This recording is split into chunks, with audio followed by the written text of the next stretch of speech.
Mula nang tayo'y di na nagkita. Magandang araw po sa inyong lahat, mga giliw naming tagapakinig. Narito po ang karugtong ng kasaysayan na itinampok namin sa linggong ito, dito sa ating dulang. Luha. Oh, anong nangyari sa'yo? Bakit ngayon ka lang? Ay, salamat naman at nakauwi na ako. Ang init. Bakit nga kasi ngayon ka lang bumalik? Saan ka ba pumunta? Naku, friend, alam mo, naiwan ko ang wallet ko sa bangko. Pagdating ko sa bangko, hinintay ko pa yung teller na may hawak ng wallet ko. Kaya ako tinanghali masyado sa pamamalengke. Ang init talaga. Ay, siya nga pala. Galing pala dito si Edgardo.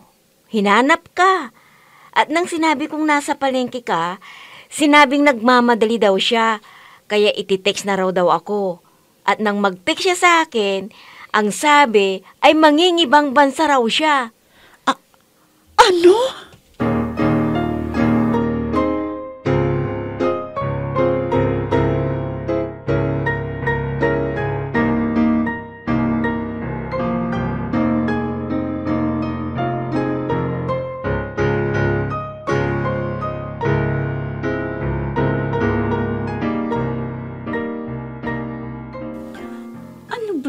Ito.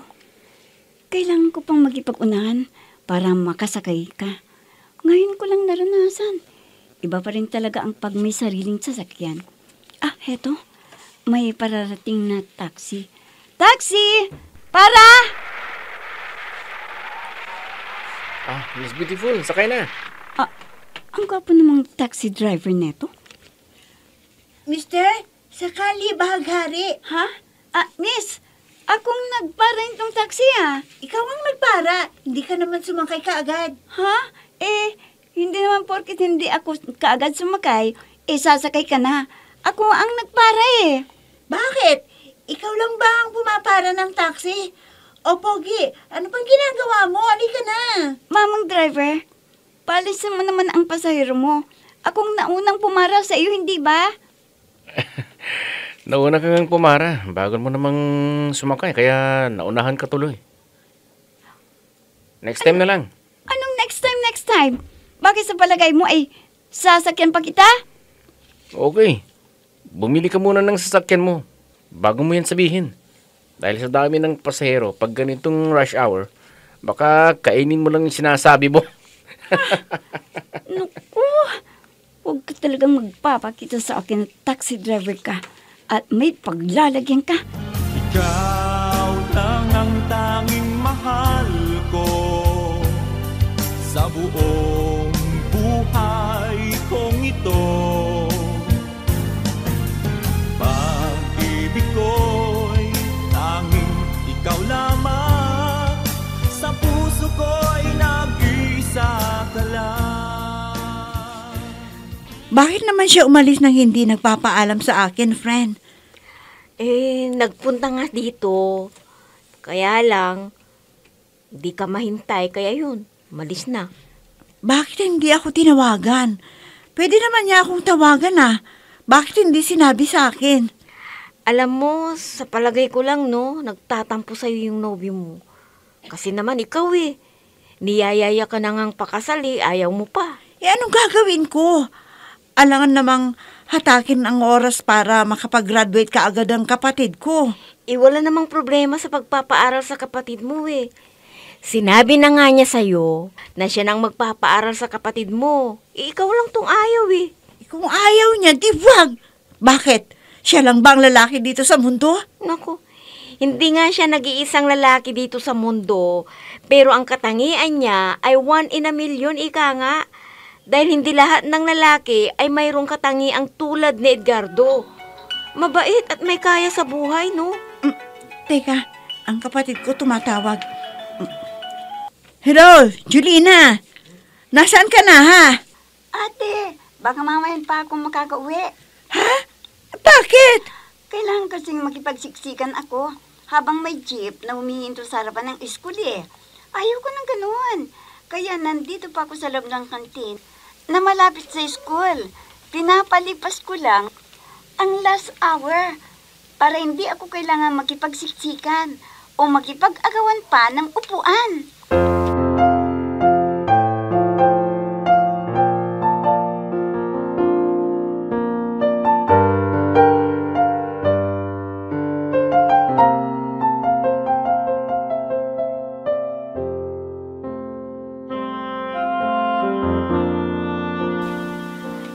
Paano yan?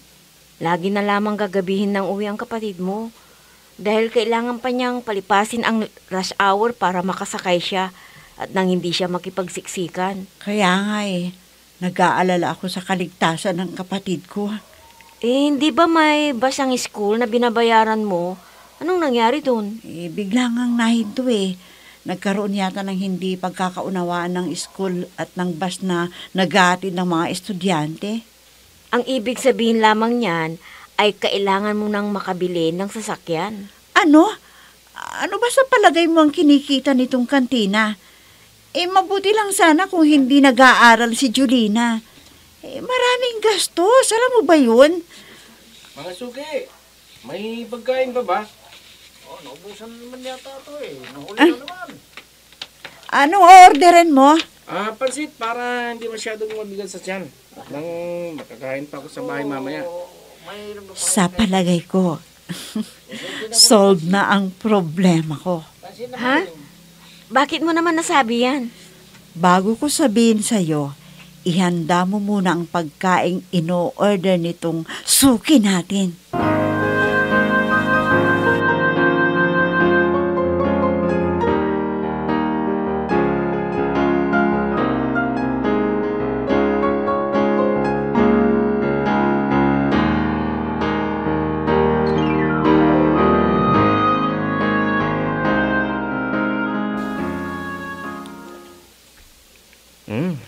Mabuti na lamang at naisipan ninyong magluto ng pansit pag ganitong oras. Oo.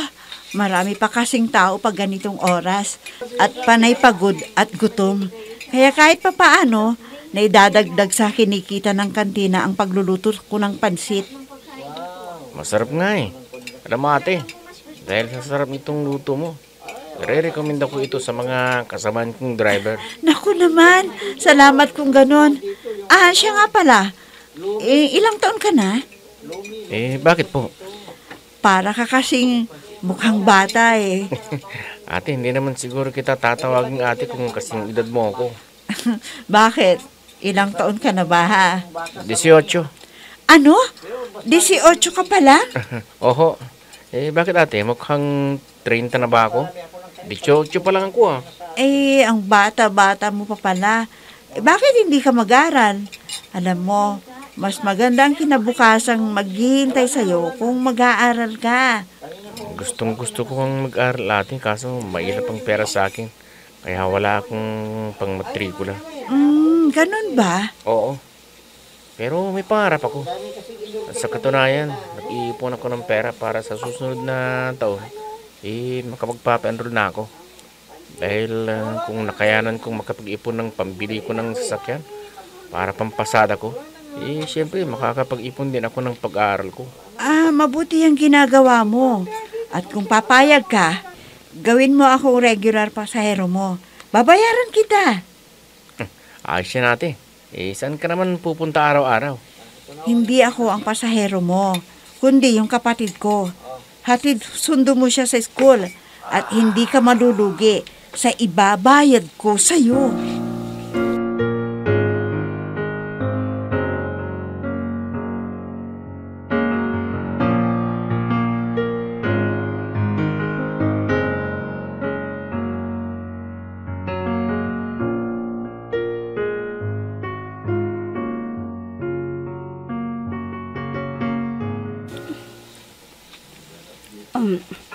Sige ate, at nang mamadali ako, malilate na naman ako nito Ano? Ay, yung bahon mo ilagay mo na sa bag mo. At yung towel para sa likod mo, huwag mong kalimutan. Mahirap magkasakit kayon. Opo ate. May pumaradang sasakyan. Malamang si Dindo na yan. Ay, yung sa kong notebook ate, nakalimutan ko. Bakit? Saan ka pupunta? Babaeng ito, oo. Ang dami-daming laging nakakalimutan. O ate, andito na. Siya nga pala. Yung pinabibili ko sa'yo, ha? Sandali lang at susunod ko. Naku ate, i-text mo na lang at late na ho ako. Ano?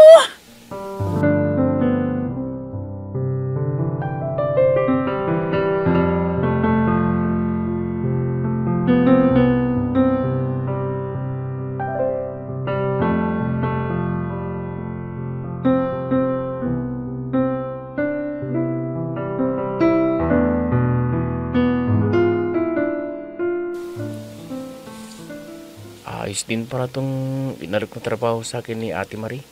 At sundo lang ang gagawin ko sa kapatid niya. Babayaran ako ng 2,000 araw-araw. Ayun ang sasakyan mo. Mag-ingat ka, ha? Parang pamilyar ang mukha ng kausap ni Ate Marie. Sige, lumakad ka na para hindi ka malate. Sige po ate, bye. Oo, siya nga. Akala ko ba hindi ka na sasakay pa sa sasakyan ko? Ikaw?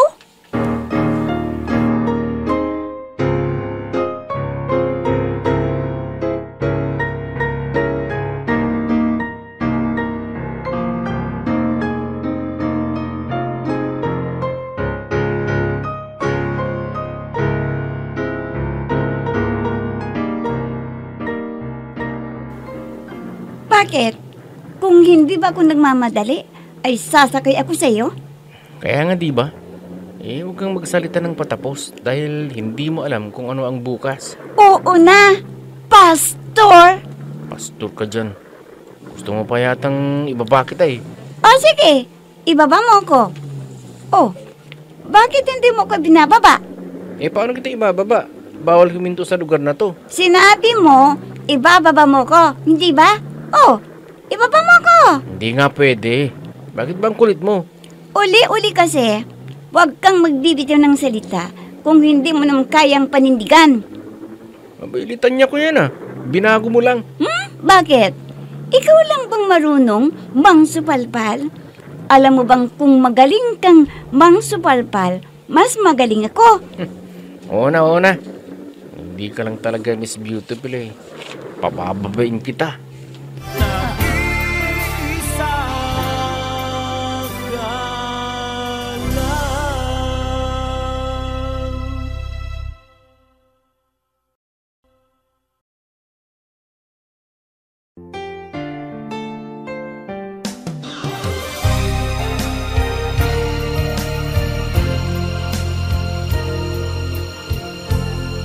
Magmula nang tayo'y di na nagkita.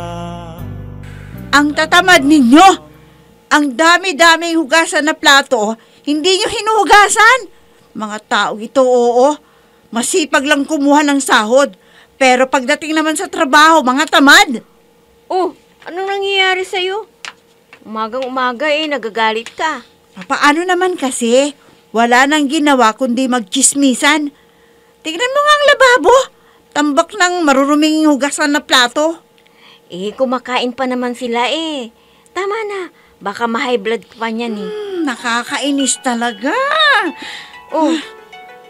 Ang cellphone mo nagre-ring. Teka at kukunin ko. Friend! Edgardo? Ano? Si Edgardo, tingnan mo. Si Edgardo ang tumatawag sa'yo. Hayaan mo na siya.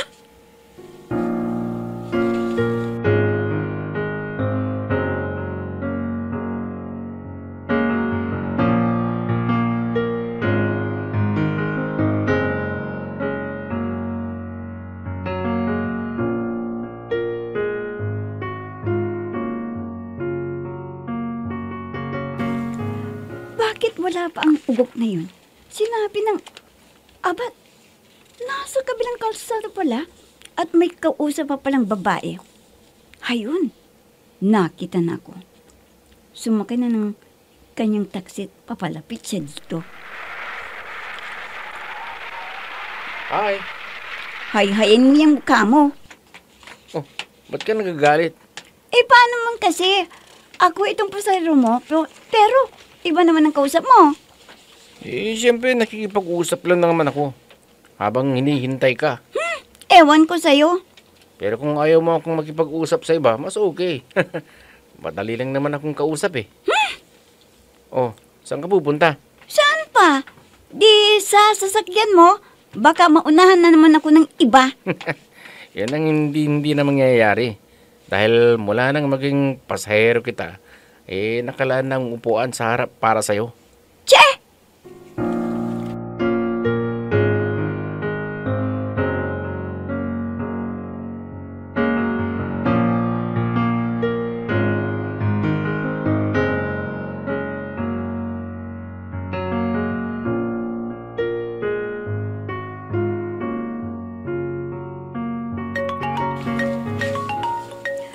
Ayan no, nagre-ring na naman ang cellphone mo. Sagutin mo na kasi. Umalis siyang walang paalam, tapos ngayon tatawag-tawag. Hayaan mo siya. Pinuntahan ka naman, hindi ba? Hindi ka nga lang niya nadatnan dahil nasa palengke ka. O di tinawagan sana ako. May cellphone naman ako ah.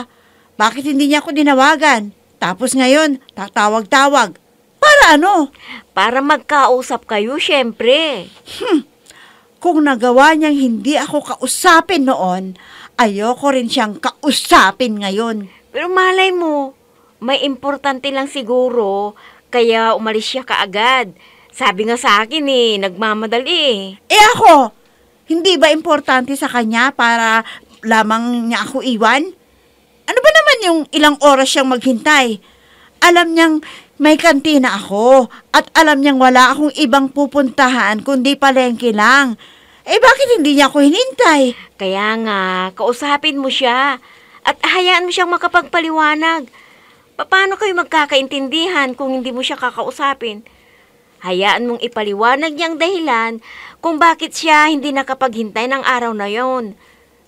Walang gusto na hindi naayos kung magkakausap kayo. Teka, ganito na lang ha. Kung sa palagay mo ay nagkamali siya, o di bigyan mo siya ng pangalawang pagkakataon? Bakit? Siya ba'y nagbigay sa akin ng oras at panahon? Hindi nga niya ako binigyan ng pagkakataon eh. Kaya hayaan mong mamuti ang mga mata niyan sa kahihintay sa akin para sagutin ko dahil hindi ko siya kakausapin kahit kailan.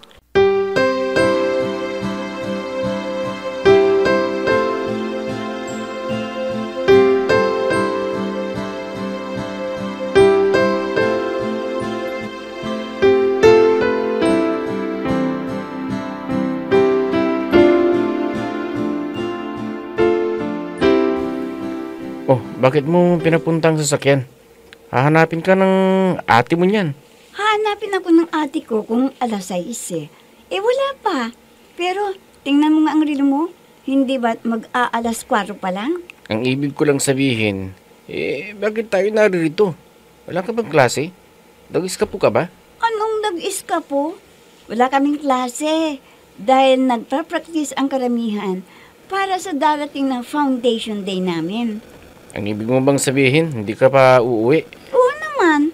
Wala nga akong alam na nangyayari sa kapaligiran ko Dahil bahay, eskwela lamang ang rutina ng buhay ko Paano ko ma-enjoy ang buhay, kabataan ko, kung bahay-eskwela at eskwela, bahay lang ang routine ng buhay ko Gusto ka lamang protektahan ng ate mo.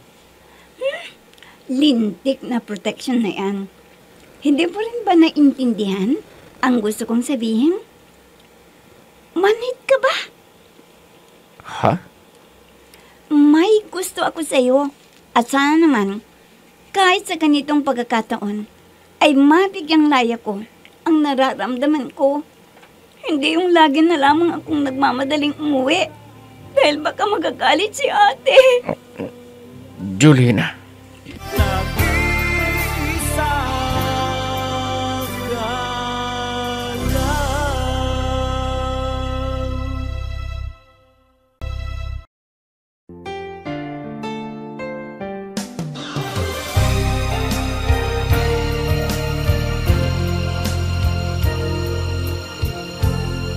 Magmula nang tayo Ano ang mangyayari sa pagkakataong yun?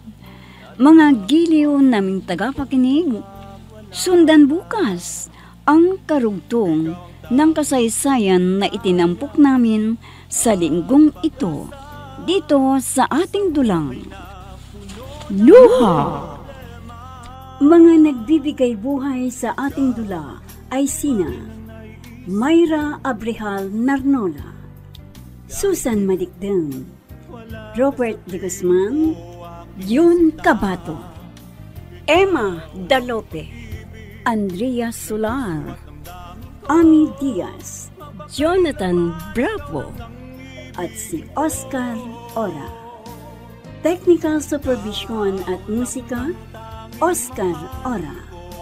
Nilapatan ng tunog ni Robert de Guzman, Willie Francisco.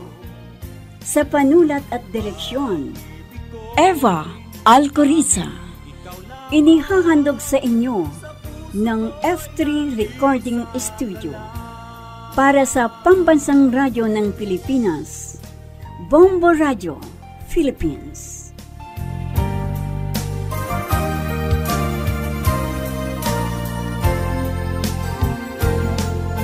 Ang alaala nating di malilimutan, kay sarap ng ating suyuan.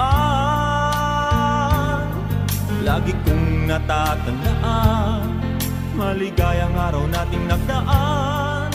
Pag-ibig ko'y tanging ikaw lamang.